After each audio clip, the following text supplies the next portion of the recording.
paliwanag ito. Kasi nag-i-issue ngayon yung tinatawag na other charges.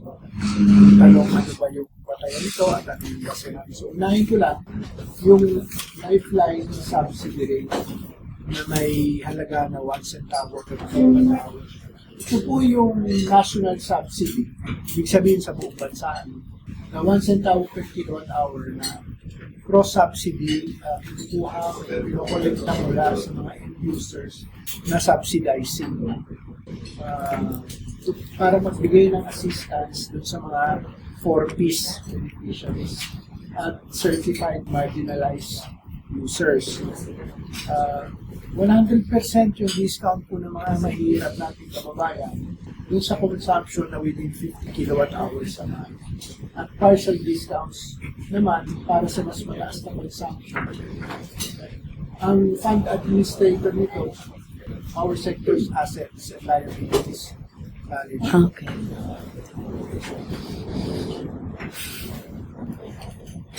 Ang enabling law, itong RA 11553 o yung lifeline rate extension and enhancement. Ito naman po tayo dito sa senior citizen subsidy.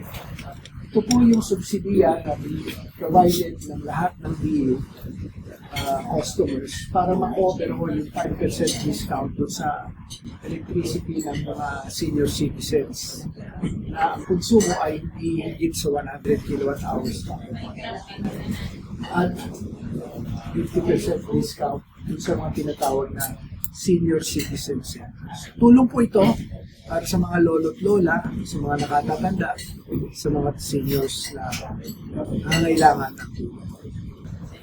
Ang enabling law, RA 9994 o yung expanded senior citizens. Malo pa rin po sa batas.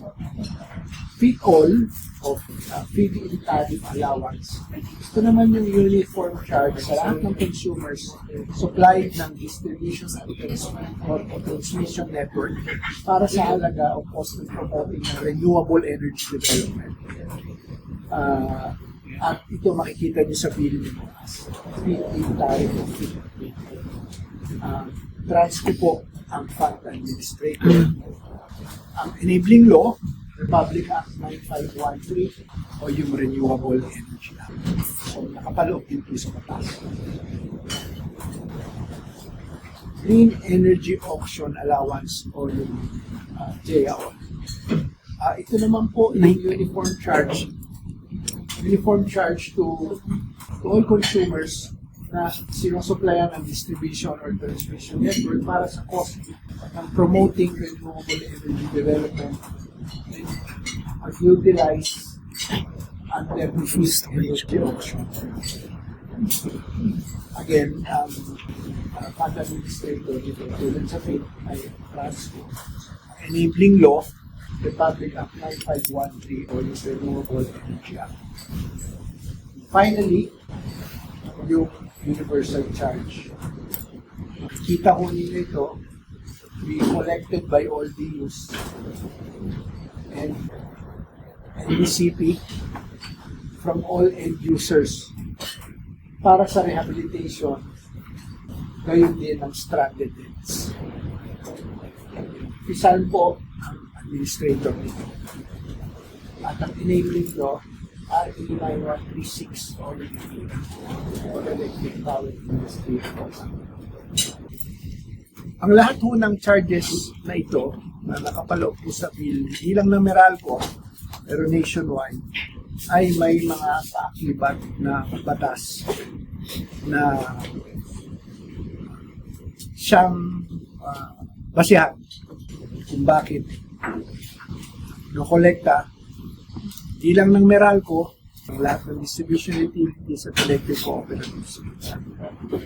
So, sana sa pamamagitan po nitong aming explanasyon, hindi po kami magsasawa ng information. Maintindihan ho ng mga kababayan natin ano ang batayan na ito. Meralco, sumusunod lang kung ano yung alituntunin at ano yung provision sa batas sapagkat kami po ay isang regulated entity. ano ho yung utos na magagaling po sa pamahalaan batay sa nakatakdang na lingkod po rin na batas ay susunod po namin. Yun lamang po, maraming salamat.